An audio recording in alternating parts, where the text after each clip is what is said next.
బీరకాయ gravy curry కోసం ముందుగా ప్యాన్ పెట్టుకొని అందులోని పల్లీలు అయితే ఒక కప్పు వేయించి పక్కన పెట్టుకోవాలి. తర్వాత ఇందులోనే ఆయిల్ వేసుకోవాలి.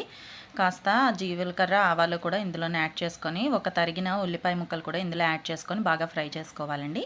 తర్వాత ఇందులోని మసాలా పొడి అలాగే ధనియా పొడి కూడా యాడ్ చేసుకొని మరొకసారి బాగా ఫ్రై చేసుకోవాలి. ఇంకా ఒక 2 ఎండుమిర్చి కూడా వేసి ఫ్రై చేసుకొని కాస్త పసుపు కూడా వేసుకోవాలి.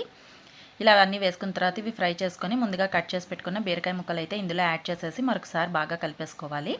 కలిపేసుకున్న తర్వాత కాస్త కారం, రుచికి తగినంత ఉప్పు కూడా ఇందులో యాడ్ చేసేసుకొని మరొకసారి బాగా కలిపేసుకొని ఒక గ్లాస్ వాటర్ వేసుకొని బీరకాయలు ఉడికేదాకా మూత పెట్టి పక్కన పెట్టుకోవాలి, మగ్గించుకోవాలి. ఈలోగా పల్లీలన్నింటినీ పొడి చేసుకొని అందులో కొన్ని ఎండు కొబ్బరి ముక్కలు కూడా వేసుకొని మెత్తగా గ్రైండ్ చేసుకోవాలి.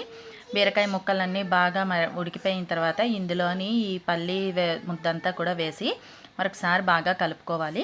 కలుపుకొని మూత పెట్టి నూనె పైకి తేలేదాకా బాగా మగ్గించుకుంటే మనకి ఎంతో టేస్టీగా ఉండే